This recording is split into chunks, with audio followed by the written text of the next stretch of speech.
500 years ago, a man who had been tortured, stripped of everything and exiled to a farmhouse in the Tuscan countryside, sat down at a wooden desk and wrote a letter to his only remaining friend.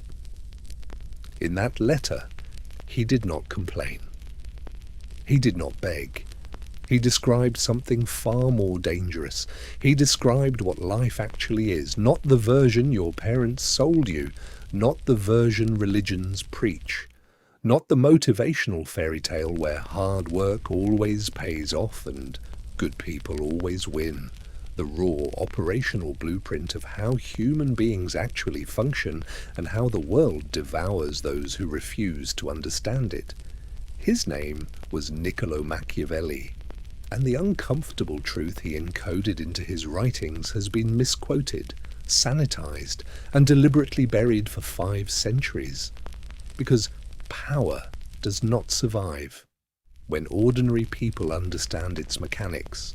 What Machiavelli discovered was not political theory, it was a diagnosis of life itself. And by the end of this, you will see every relationship, every failure, every betrayal you have ever experienced through a lens so precise. It will feel like someone finally turned the lights on in a room you have been stumbling through your entire life.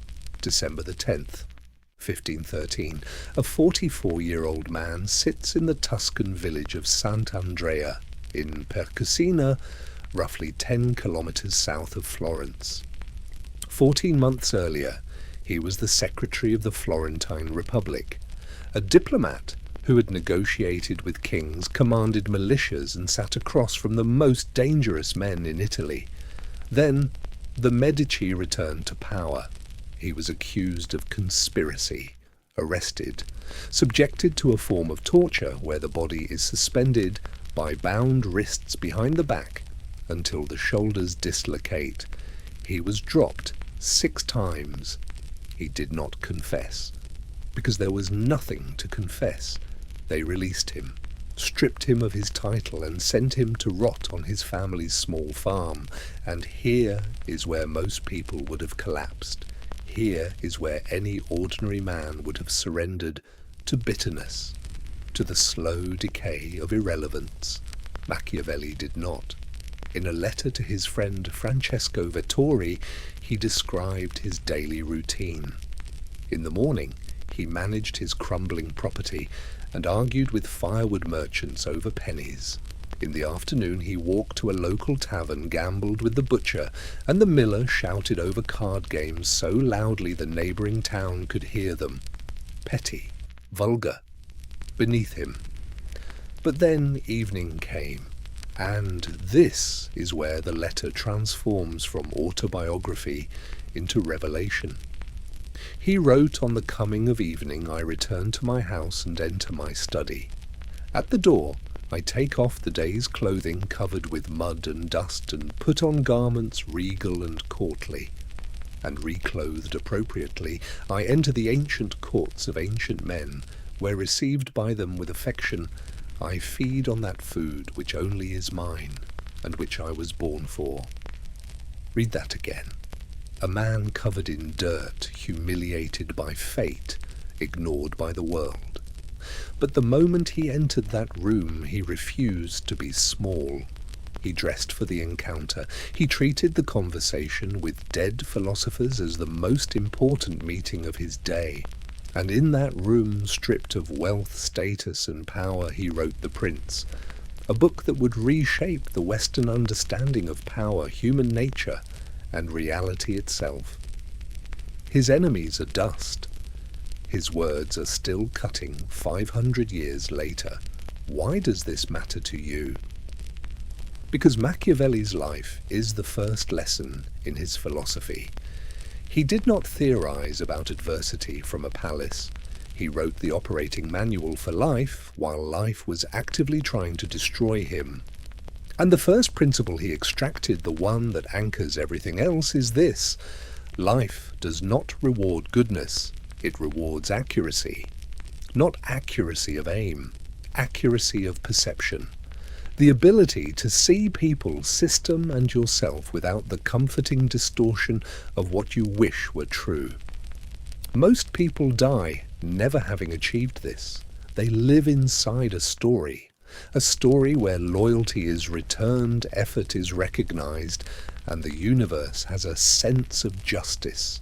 Machiavelli called these people raw material for someone else's ambition, not because he hated them, because he had watched with surgical precision how the world actually operates, and it operates on a logic that has nothing to do with fairness. In the Discourses, Machiavelli laid down one of his most disturbing observations. He wrote that all men are evil and that they will act correctly only when compelled. Most people hear that line and flinch. It sounds cynical, extreme, misanthropic. But he was not making a moral statement, he was making an engineering one. Think of it like gravity. Gravity is not mean. It does not hate the man who falls off a cliff. It simply operates. It is a force. And if you understand it, you can build bridges, aircraft, skyscrapers. If you deny it, the ground does not soften for you. Human self-interest is the psychological equivalent of gravity. It is not a flaw. It is the engine. When Machiavelli said men are evil, he meant that every human being under sufficient pressure will prioritize their survival, their comfort, their status over yours. Not because they are villains, because they are wired that way, and the exceptions you cling to. The friend who would never betray you, the partner who truly loves you unconditionally. Machiavelli would say, you have not yet applied enough pressure to test the hypothesis. This is not bitterness. This is liberation. Because the moment you accept this operating principle, you stop being shocked. You stop being wounded by the predictable. You stop blaming individuals for behaving exactly the way their nature dictates. And you start building your life on a foundation that can actually hold weight, not on the quicksand of other people's promises. In 1494, Florence experienced this lesson in real time. The city had been ruled by the Medici for 60 years through a combination of cultural patronage and financial manipulation. When Charles VIII of France invaded Italy with an army of 30,000, the Medici crumbled overnight. Piero de' Medici handed over Florentine fortresses to the French without a fight, desperate to save his own skin. The citizens who had praised the Medici for decades turned on them within hours. The palace was looted. The family was exiled. No one remembered the art they had funded. No one remembered the festivals. The machine of self-interest activated, and decades of loyalty evaporated like morning fog. Machiavelli was 25 when he watched this happen. He never forgot it, and neither should you. Everyone in your life is loyal to the conditions that make loyalty comfortable. Change the conditions and you will see what was real and what was performance. Here is where Machiavelli's philosophy diverges from every motivational speech you have ever heard. He did not believe you could become anything you wanted. He did not believe in unlimited potential. He believed something far more dangerous and far more useful. He believed that life is a war between two forces, and your fate depends entirely on which one you feed. The first force he called Virtu. This word has been mistranslated for centuries as virtue. It is not virtue. It has nothing to do with being good. Virtue is closer to effective force. The combination of skill, cunning, decisiveness, energy, courage, and strategic intelligence that allows a person to impose their will on circumstances. It is the quality that builds empires and saves the condemned. It is the muscle that pushes back against chaos. The second force he called Fortuna. Fortuna is the blind, indifferent, destructive torrent of events that no human being controls. Disease, Economic collapse, the accident of birth, the betrayal you did not see coming, the opportunity that arrives 10 years too late. Machiavelli compared Fortuna to a flooding river, violent, unpredictable, and capable of destroying everything in its path. And here is the part that should keep you up tonight. He argued that Fortuna governs roughly half of human affairs. Half. That means half your life, the outcome, the result, the ending, is completely outside your control. No amount of discipline, planning, or brilliance will change it. But the other half belongs to virtue. And that half is where everything is decided. Most people waste their virtue on things that do not matter, on arguments with strangers, on relationships that have been dead for years, on careers they chose to please someone else, on habits that fill time but build nothing. And then when Fortuna strikes, when the flood comes, they have nothing left, no embankments, no reserves, no structure. They stand in the open and beg the river to be kind. The river is never kind. Machiavelli's message is surgical. You cannot control what happens to you, but you can control whether you are prepared for what happens to you. And the difference between those two sentences is the difference between a life that is lived and a life that is endured. In chapter 18 of The Prince, Machiavelli wrote, "Everyone sees what you appear to be. Few experience what you really are. And those few dare not oppose the opinion of the many." This is not a line about deception.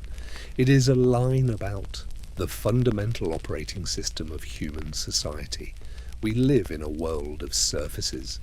People do not evaluate you based on your internal reality. They evaluate you based on the signals you emit, your posture, your tone, your consistency. The stories other people tell about you when you are not in the room. And the terrifying truth is, the signal often matters more than the substance. Stop trying to be understood. Start being undeniable. The people who waste years explaining themselves, justifying their choices, defending their worth, are playing the wrong game entirely. The game is results. The game is showing up with such relentless consistency that the surface and the substance become the same thing. When there is no gap between what you project and what you are, you become something very rare. A person who cannot be destabilized because there is nothing to expose. Machiavelli observed that all civilizations follow the same cycle. Strength produces order. Order produces prosperity. Prosperity produces comfort. Comfort produces weakness. Weakness produces collapse. Rome did not fall because of barbarians. Rome fell because Romans stopped being Roman. Comfort replaced the hunger that built the empire. And the moment you coast, the river rises. There is one word that runs through everything Machiavelli ever wrote: necessity. Necessity is the great sculptor of human character. Strip away comfort, force a man to act or perish, and you will finally see what he actually is. The greatest minds in history were not born great. Necessity burned away every option except excellence. That is what made them dangerous. So here is life as Machiavelli saw it. You were born into a world that does not care about you, not in a hostile way, in an indifferent way. The river does not hate the house it floods, it simply moves. Build your virtue, the real kind, the ability to see the world as it is and move through it without flinching, the ability to lose everything and still have enough left to rebuild. Prepare for Fortuna before it arrives. Develop skills that cannot be taken from you, and above all, act. Because Machiavelli's deepest contempt was not reserved for the wicked, it was reserved for the passive, for the man who had time, a mind, and the capacity to move, and chose to wait. In that farmhouse covered in mud and debt, a man dressed himself in dignity every single night and built something the world could not ignore. He did not wait to be invited back. He made himself impossible to forget. Life will take everything it can from you. Your only move is to become the kind of person who can rebuild from whatever is left. His enemies are dust. 500 years later, his words are still cutting. That shift you feel right now, that is virtue waking up.